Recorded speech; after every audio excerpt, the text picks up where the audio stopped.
as well as his champion's plaque and track champion's jacket from Pathfinder Bank. Ladies and gentlemen, your 2014 track champion, Andrew Schartner.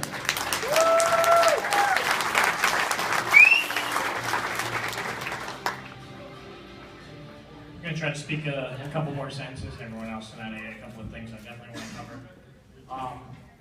First of all, this is what I want to do. This is what I came from Charlotte every week for. This is what I love. It's hard sometimes getting on the plane, doing what you're doing. There's a lot of things everybody wants to do that you don't have enough time for. Racing takes away from a lot of time, and my crew spent a lot of that time giving me an opportunity that, how many people? 27 people in the small block class get to experience every week. 2, 3 kids, high school kids, get to experience. It's truly an honor to be able to do what we do, and I'm very fortunate. I always wanted to do something big in racing. People talk about Oswego, North Carolina. People don't understand how big this place is. You go to all over the world, all over. I went into a bar one night with my girlfriend Valerie, and we ran into someone who knew Mike Muldoon, knew all about the Speedway. Specific funny story. When I was a sophomore in UNC Charlotte, I went to a race at Bowman Gray Stadium, which any of you might know from the show The Madhouse, and I ran into someone there, and they said, I know you. And I said, no, you're mistaking me with someone else. And they said, no, I'm from the Oswego area. I remember you. You raced at Oswego. And I said, oh, I was flattered. And he said, you race up there, don't you? And I said, yeah. You race in the small block class. And I said, yeah. I was starting to get excited.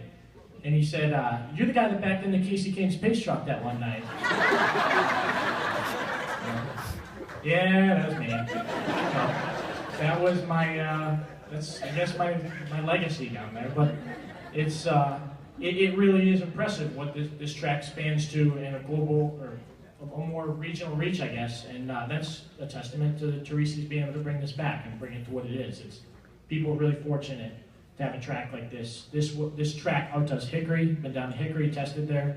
It outdoes a lot of speedways that are big on the map. This is a really, really awesome opportunity to run here. I do this because this is something that I get to do with my family. I've done this, as you can see in the picture, since I was 8 years old. A lot of people sometimes struggle having a connection. I'm very fortunate. I happen to have a strong passion with something that my dad loves, that my family's love. My mother was a race director. My dad's poured blood, sweat, tears, a lot of money. I wrecked a lot of stuff. I've been very fortunate. I do this foremost, not just because I love it, but because I get to be close to my family, and that's important to me. This is something that a lot of people come to love, and that's why I love it. I've learned a lot this season. 6 years, I haven't been able to really do what we needed to do. It took 6 years to get to this point. I learned from Dave Brule, awesome, phenomenal super modified driver. I learned from Russ Brown. Russ has helped me a lot. Tom Osler, my car owner, had some big shoes to fill. I came into this thing when I started driving for him, and the biggest concern I had is, oh my God, if I hit the wall the first time out, I'm filling the shoes of Russ Brown and Dave Brule here. I was fortunate that they didn't just walk away from me, they helped me. I was very fortunate that I had 2 of the best on my side. They helped me my first year, and it really brought me to what I need to be. I learned about finesse. These cars take a lot of finesse. Super modifies I've tested one, are unbelievable animal, but these cars do require a certain amount of finesse. I learned about patience. I think that's what led to this championship this year. You really begin to learn when to be patient, when to be aggressive, and that was the key to really doing what I needed to do. There's times at the beginning of the year when I was very aggressive. You don't make a lot of friends when you're aggressive. I made a lot of enemies. I had to hide behind Jason Simmons one night. That's someone on the map. There's times where you really have to pick your battles. Unfortunately, you don't make a lot of friends that way, but I do consider everybody here a close friend. Everybody gets mad at each other, but everyone's a good person. Someone may not drive the way you want them to drive, but everyone in this class is a good person. I'm very fortunate for that. I learned, there's a couple of very important things I learned. I learned that when Russ Brown says he's going to let you win when you start on the outside, you got to take that with a grain of salt. It's probably not going to happen. That happened to me 3 times. Went back to 16th one night thinking that was going to happen. I learned that Jack Patrick's favorite place to pass is turn 3. And when you have a slower car, you got to be careful for that. And I like rubbing on Jack quite a bit. Me and him had a heck of a year this year going into this season. I knew that he was going to be a tough competitor. Jack's always in the front. Jack's a class act, and to be able to run against him and people like Craig Harris, who's a track champion, and Jason Simmons and all them guys, it truly means something. It drives me a little extra to pass them. I'm not going to lie. When you drive around them guys, that means more. They're the best. They're the best in the division, and it really drives you to be able to do stuff like that.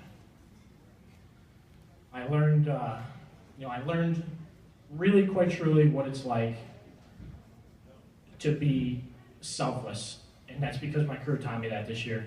They really kind of have a thankless job. They kind of show up, they do a lot of the work, they do a lot of the work behind the scenes, and the amount of brain trust that's sitting at that table is unprecedented. Between Tom, I mean, it speaks volumes who he had driving for him.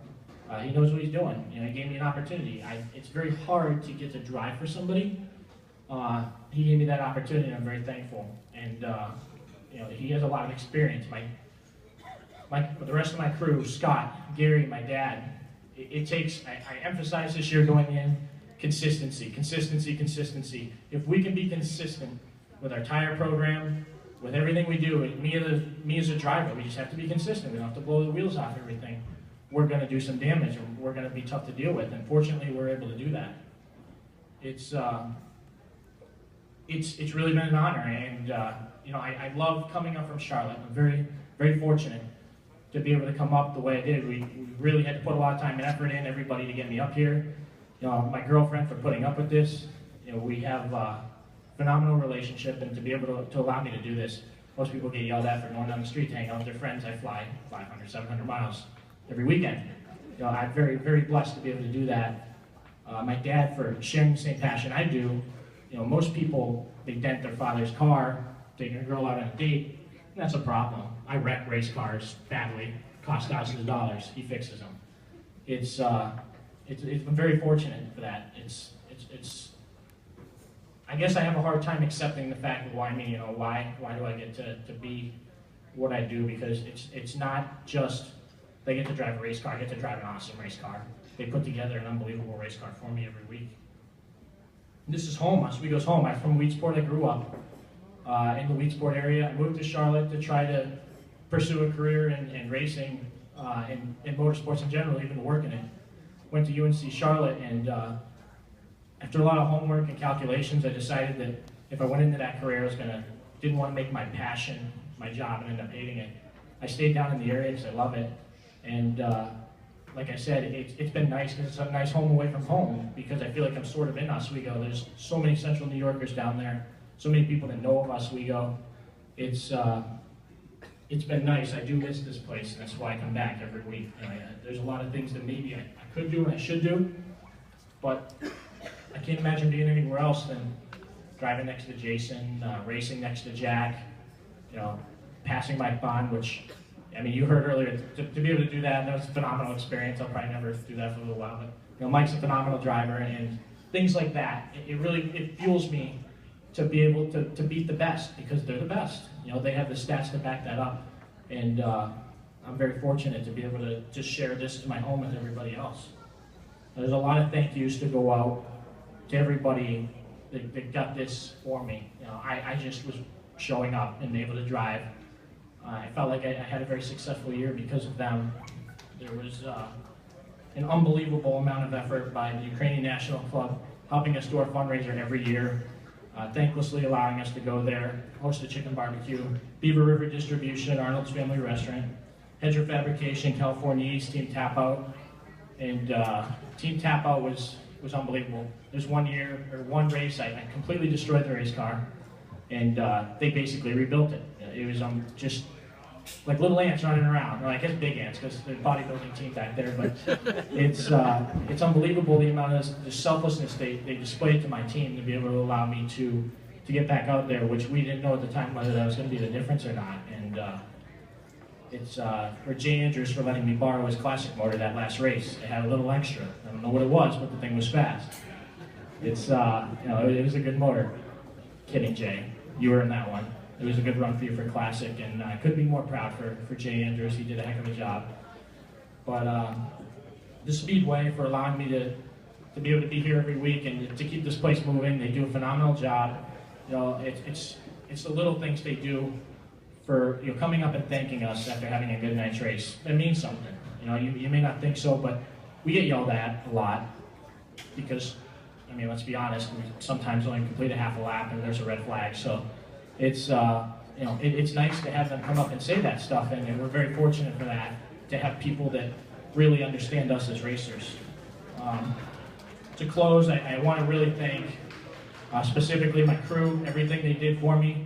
It's, you guys really gave me an unbelievable year. I can't thank you enough for everything you did, for allowing me to be your guy. You could have won with a lot of other guys. Russ Brown for helping me out. He did a heck of a job. He really did. Whenever I needed something, he could have gave me the wrong information, could have told me to do the wrong thing. Him and Ray Hedger did a great job getting us on track and really keeping us in the position we needed to win this track championship. My beautiful girlfriend allowed me to come up here every week, doing what I have to do. It's it's tough. I leave on Friday, I come back on Sunday. Not a lot of people would allow me to do that. I'm very fortunate for that. My mom couldn't be here tonight, and my dad. My parents really are my foundation for what I was able to do. They taught me a lot of morals.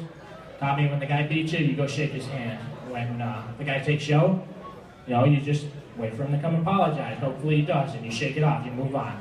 That's the way it is. People make mistakes. I don't always feel that way sometimes, but I try to emphasize that. With my dad, this really needs to go out to him. Like I said, it's an unbelievable job he does. The car's wrecked. He's in there on Monday, sometimes even Sunday, pulling it apart. He comes and picks me up every night. When I fly in, he takes me to the airport. We go to breakfast every morning on Saturday. This is why I love what I do. I'm very close to my dad. I'm very fortunate for that experience. And thank you for everyone who helped me get here. Special thanks to my dad.